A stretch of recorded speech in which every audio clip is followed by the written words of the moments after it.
Now we have also for the 678 district, we have Rick Gonzales.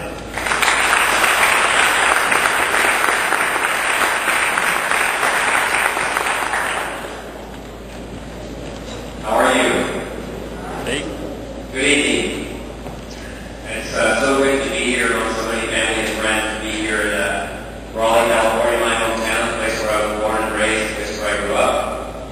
I'll tell you a little bit about why I'm running and why this is an important race and why this is important for us. Specifically, I'm running because we need strong representation at the state level.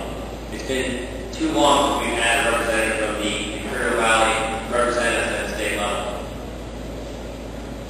Specifically, it's been 40 years since we've had somebody from the Imperial Valley represent us at either the federal or state level. 40 years. To give you an idea, the last time we had somebody from the Imperial Valley, Lyndon Johnson was president. That's quite a long time ago. Why am I running? Specifically, I'm running to promote jobs, education, healthcare, the environment, to protect our water rights, conserve our water here in the Imperial Valley and throughout the 8th District. You know, we have a lot of challenges here in the 8th District and the Imperial County, specifically the Eastern Coachella Valley and Imperial County. Challenges related to economic development. We have an unemployment rate of 17%. That's 3 times the state average. We have challenges not only related to high unemployment rates, but high poverty rates. We have one of the highest poverty rates in the state of California. We have challenges related to education, high dropout rates, low graduation rates. Challenges related to healthcare, underinsured, uninsured.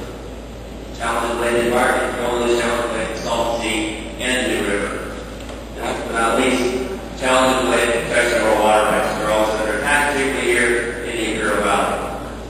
So I'm running specifically for more jobs, better jobs, improved education, access to quality, affordable health care, protection of our water rights, conservation of our water for the region. I'd like to work with our elected officials to do that. Now specifically, what I'd like to propose, what I do propose is tax credits to promote job creation, job and economic activity throughout the region, specifically take advantage of our natural assets. Tax incentives to promote job creation through renewable and clean technologies, specifically wind, solar, and renewable energies. As you all know, this is the renewable energy hotbed of the state of California and Imperial County. We have 10 renewable energy facilities here in the Imperial County, and we could use more. Running it back to my community, running it back to the place where I come from. You know, I spent 10 years in Washington, D.C. working on Capitol Hill for 4 years. I lobbied for 2 years, worked for the White House for a year and a half. Specifically, I worked as Deputy Director of Legislative Affairs for Vice President Al Gore. And while I was in Washington, I learned the impact that policies have on people. Specifically, I worked to work on issues related to access to credit, to provide credit for people that want to buy a home, credit for people that want to open a small business.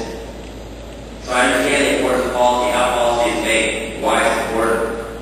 I also have a master's in business administration from the University of Southern California, and now I work for Wells Fargo, where I make community development investments for the bank. Specifically, I make investments in affordable housing apartments, and in return get a tax credit. So I understand how economic incentives can help drive job creation and economic activity in communities. I make these investments. I manage a $1 billion portfolio for Wells Fargo. I make investments throughout the West, 22 states to include throughout the 80th Assembly District, Palm Springs, Coachella Valley, and the Imperial Valley. I'm also a member of the Imperial Valley Economic Development Corporation. I'm a member of the Central Police Advisory Board. I participated in Little League, the Little League coach, participated in Big Brothers of America. I also believe in giving back to my community in those ways. As I mentioned already, this is the place where I grew up. This is the place where my grandparents settled in the early 1900s. I'm a third-generation Valleyite. My grandparents came from Mexico, the grandson of an immigrant, grandson of a farm worker, an irrigator. My grandfather spent his